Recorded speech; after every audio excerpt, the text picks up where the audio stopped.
Welcome back to the second half of my inside look into Voodoo Lounge. Now, the first half of the album, sides A and B, have been, frankly, the easiest part of the album to talk about. I think it's the strongest part of the album. Mick and Keith really had a strong statement with those first three songs that start off Voodoo Lounge and all the way up to Out of Tears. Really, their strongest things really lead the album up front, on top. But the experimentation that I was referring to in the first half of Voodoo Lounge continues on in this second half. But the question is, do the experiments work? As we now get into the second half of Voodoo Lounge, things get a little murky.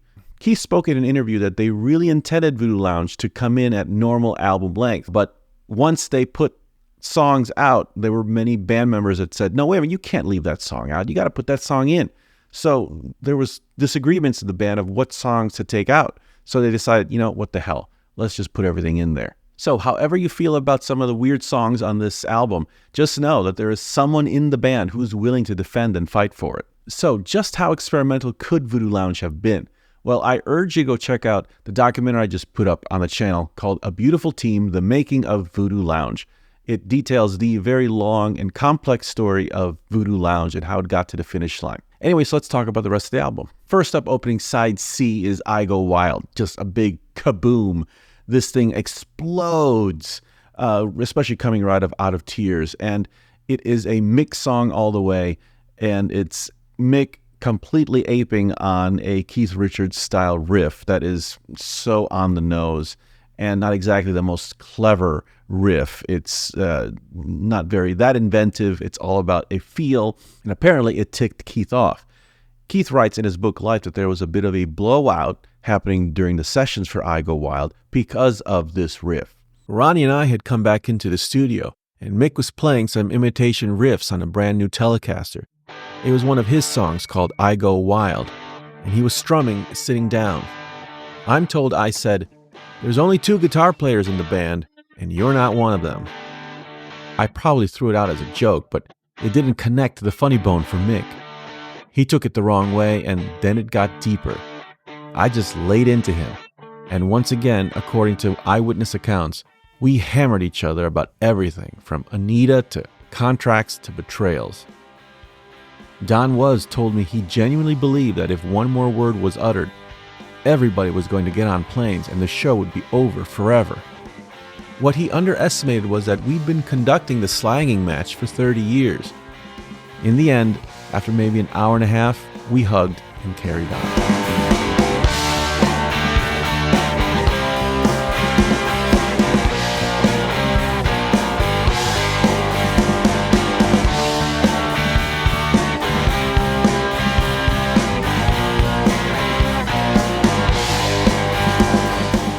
The song is just guitars, guitars, guitars. It really is this onslaught of guitars everywhere you listen, which makes it a very cool actual live performance as well. On all the live performances they did of this song on that tour, it was always a treat to see all the guys get to the tip of the stage with their axes and just have this attack of all the guitars. But for me, the star of the show on I Go Wild really is Mick Jagger. His lyrics are crazy. They're just ridiculous. They're a mouthful.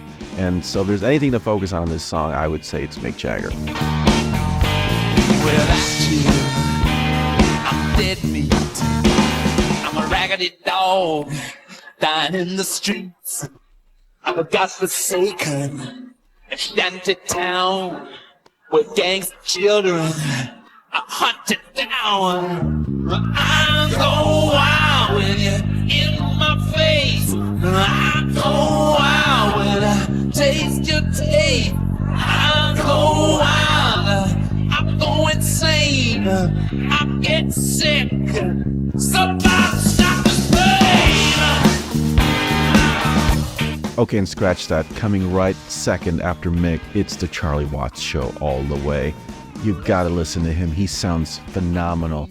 It's one of those songs that they recorded in the stairwell again, and it's a huge sound. He is animated, and it's a very unique and not typical Charlie Watts drum arrangement. So great fun to listen to that one.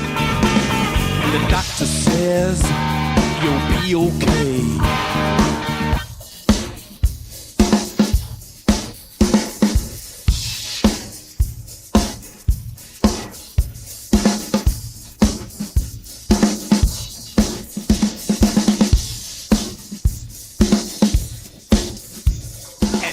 Our babes and bottle poppers and waitresses with broken noses, check out girls striking poses, politicians, garish wives with alcoholic cuts like that. Go wild. Up next is Sweethearts Together, a song that Keith has been cradling since the songwriting sessions between him and Mick Jagger in Barbados during pre-production for Voodoo Lounge. Listening to the demo of this song, you can hear why Keith would be attracted to this. It's a lovely melody. Something very fresh on this track, which is the accordion played by Flaco Jimenez. It really adds a very fresh and very dynamic sound to the album that's already filled with a lot of unique sounds. Again, it's the Stones constantly looking for something new to add to the palette. It's a Frankenstein kind of song because if you listen to the demo of the song, you can hear that it has a little bit of a, at least when Keith sings it, it has a little bit of a reggae feel or reggae twinge to it. And then you hand it off to Mick, and then Mick kind of props it up on its feet, and it has a little bit more of a sweet country vibe. And then the finished product is this Tex-Mex thing going on. And the cherry on top is that apparently we have Mick and Keith singing eye to eye, fantastic harmony vocals together, thanks to Don Was, who made that moment happen. Sweethearts together, we've only just begun. Sweethearts together, so glad I found someone.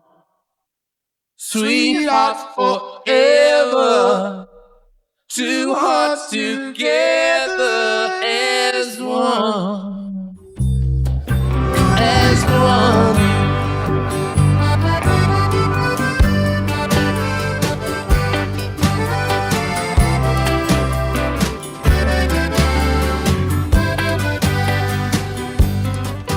Next up, we have Brand New Car, which I always thought was this kind of like X-rated or sexy Chuck Berry style song. And this song to me is one that just doesn't jump off the page. It's nice to hear Keith do the Chuck Berry thing, and it's also Keith on bass, actually.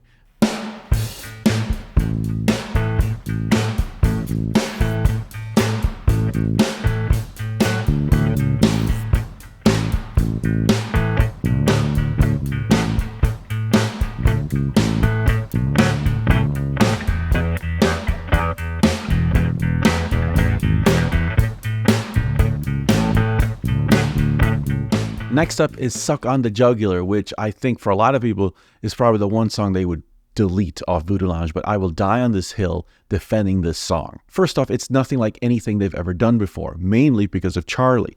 And that's where I want to focus in for a couple seconds here. If you listen to that beat that Charlie's playing, he has never played that beat ever before. And the question I had was, where did this beat come from? It's a very, to me, 90s hip-hop kind of beat. I have a couple theories. Is if you listen to all the songwriting demos from when Mick and Keith were in Barbados, still writing songs for Voodoo Lounge, you can hear that on a lot of the demos and a lot of the recordings, Mick is playing keyboard, and there is an electronic loop going on in the background that he's playing to. And it's very possible that's where Charlie got it.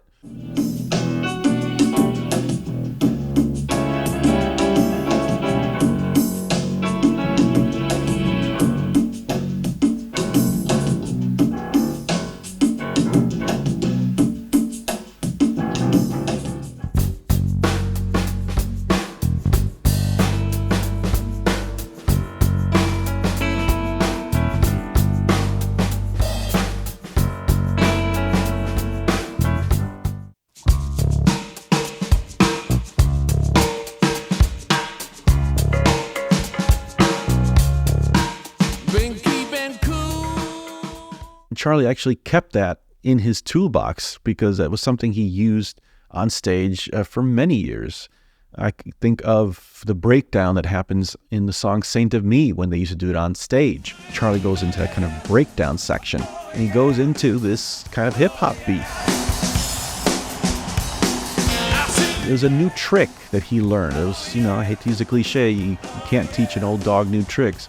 Well, in this instance, you can. However he may have picked up this beat, I think that adds a lot of value for this track, because it's Charlie experimenting, it's the band experimenting, it's something fresh.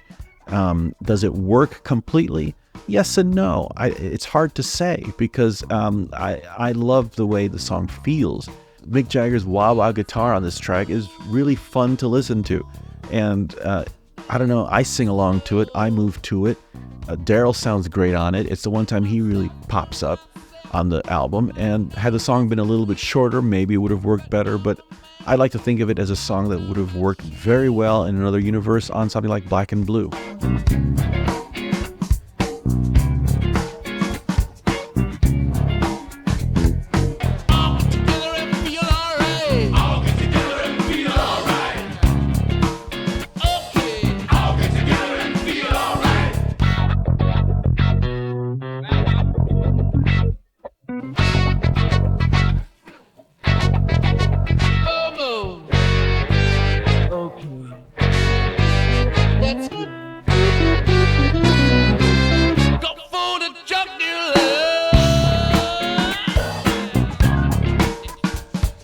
Next up, we have Blinded by Rainbows, which I admit I don't come back to that often. Mick has labeled this song a very folk-influenced kind of ballad, specifically with a wink to the Staple Singers, which I can see. If you listen to the opening guitar that starts the song off, it has that very tremolo-drenched guitar that's very reminiscent of Pop Staples and his style. Mick had mentioned that he was sort of conceptually writing this song at the end of the songwriting sessions for his solo album, Wandering Spirit.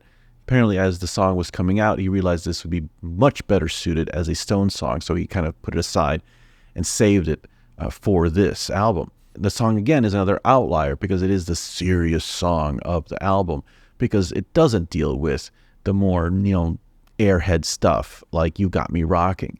It's Mick's attempt at something very serious, talking about war and unhappiness and suffering. I don't hear anything of the song being Rolling Stonesy about it. And for Mick to kind of wedge it in the album, to me, is, again, more of him being very strategic and stuffing this into the album because it just needs another color. It needs another texture. It needs a political song. Had this album been a little shorter, would they have included Blinded by Rainbows? I don't think so. And then we have Baby Break It Down, a very laid-back, kind of chill, easygoing track, which is the first that starts a tradition, a small little tradition that continues on the next few Stones studio albums, which is a Keith song that appears towards the end of the album, with obviously a very heavy contribution from Mick, but a Keith song at heart. And they all appear in the same spot on the album, really towards the end. And on this album, it's Baby Break It Down. On the next album, that song is Too Tight. On the next album, A Bigger Bang, it's Driving Too Fast. And then on Hackney Diamonds, it's Driving Me Too Hard. All those songs, except for one, are kind of open G Keith songs that are very familiar and kind of just like this nostalgic, like comfort food. And they all fall in the same spot in the album. At least that's my observation. Very interesting choice with Ronnie coming in on the pedal steel on Baby Break It Down.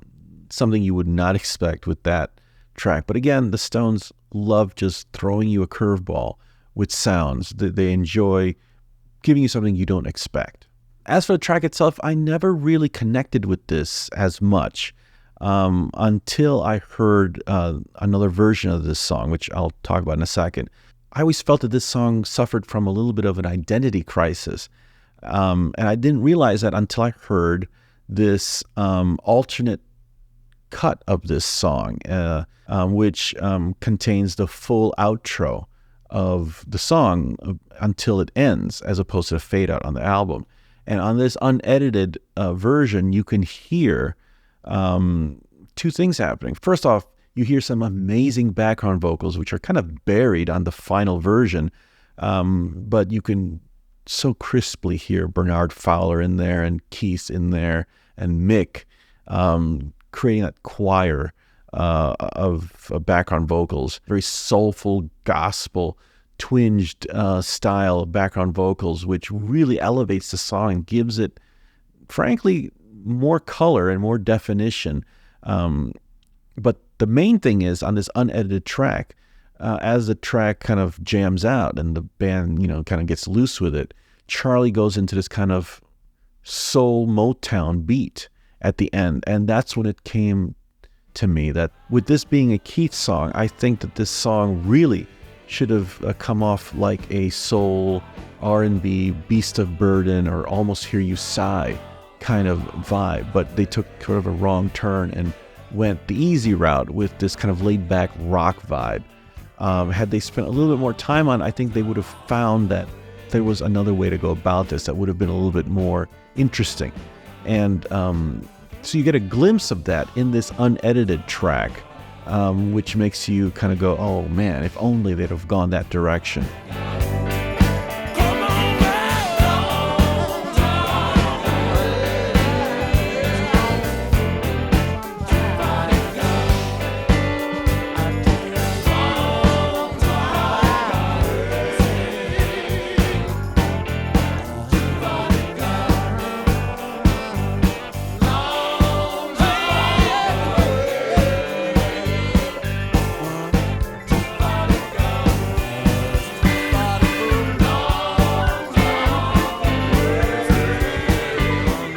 Then we have Thru and Thru.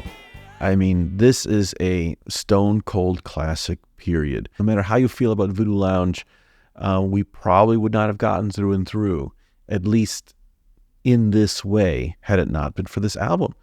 Written completely by Keith back in Barbados during Mick and Keith's songwriting sessions. It's a wonder to hear that original demo that Keith put down of him going through this song. He had practically every line ready to go.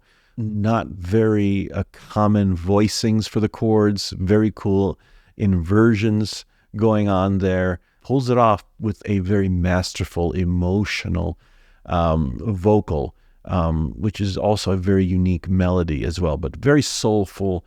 And the whole song kind of unfolds like a movie. It's very cinematic, very dramatic, the way it's put together, and the production adds so much with these kind of reverse synthesizers, and of course Charlie Watts playing those massive drums that were recorded in the stairwell again. And it's a song that is another outlier. It's so one of a kind. It's one of Keith's best songs, period. It's up there with whatever you want to say, Connection, You Got the Silver, Before They Make Me Run. You got to put in Thru and Thru in there, and The Worst.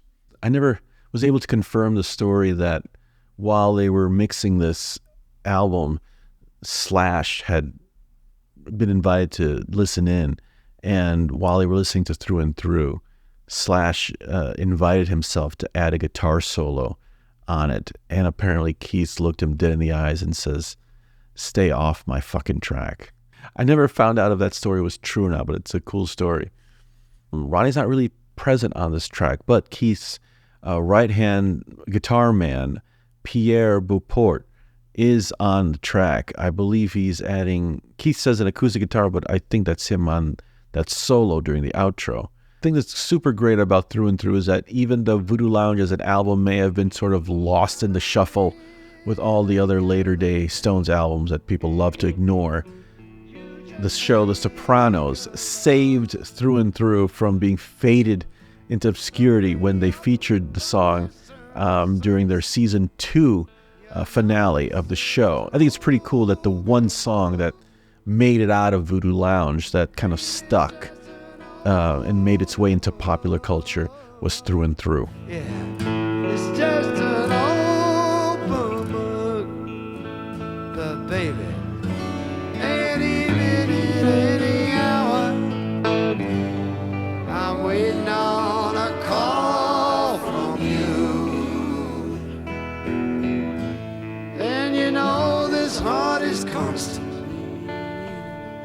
I'm your lover, baby. Through and through. Lover, baby, through and through.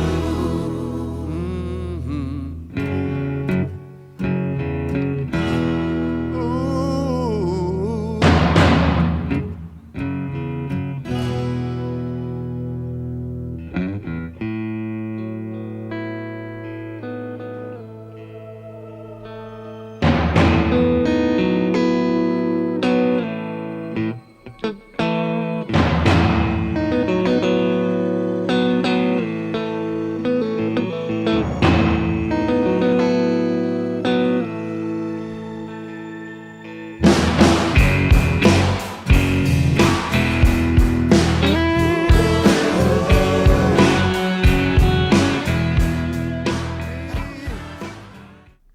And then finally we have Mean Disposition, which in the original release of Voodoo Lounge in 1994 was only available on the CD, not on the cassette or vinyl. It's a throwback to a 50s style early rock and roll tune. Musically kind of interesting. It comes off sort of like a boogie woogie, but it's got unconventional changes which does make it unique. It can be hard to give this song a fair chance, but every time I listen to it, I enjoy it. But if the album was shorter, I'm doubtful that the song would have made the cut. The album also had some pretty good B-sides with Jump on Top of Me, So Young, I'm Gonna Drive, and The Storm.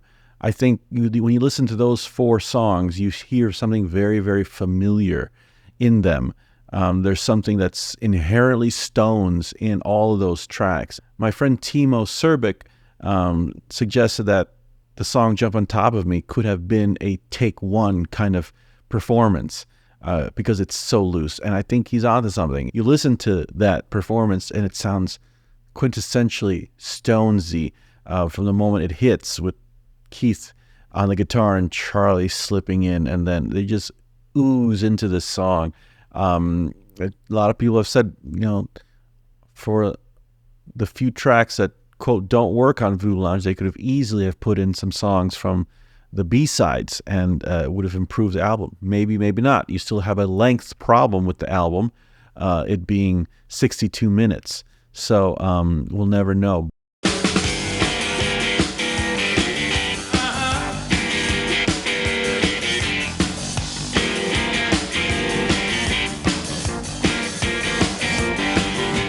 For me, Voodoo Lounge is a very good album. It's not a classic, it's not a staple, it's not up there with Let It Bleed or any of the other classics, Pick Your Poison. It's got a mix of large, stadium-ready songs, some tender moments, and a good dose of experimentation that, for a lot of it, worked very well. And for a lot of it, was a little bit undercooked. So that makes this album a little bit of a hodgepodge. That does not mean it was a failure, at least not to me. Any album with Love is Strong, Moon is Up, and Thru can't be dismissed. So there you have it, Voodoo Lounge. Was this something you enjoyed revisiting since it came out 30 years ago? Put it in the comments below. Thanks for watching, and we'll see you next time on Hangfire.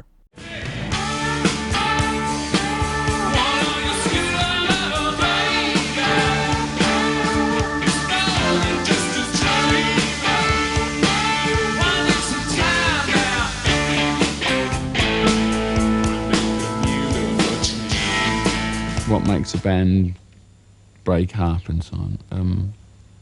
I think there's a lot of friendship has to be in it, in the equation.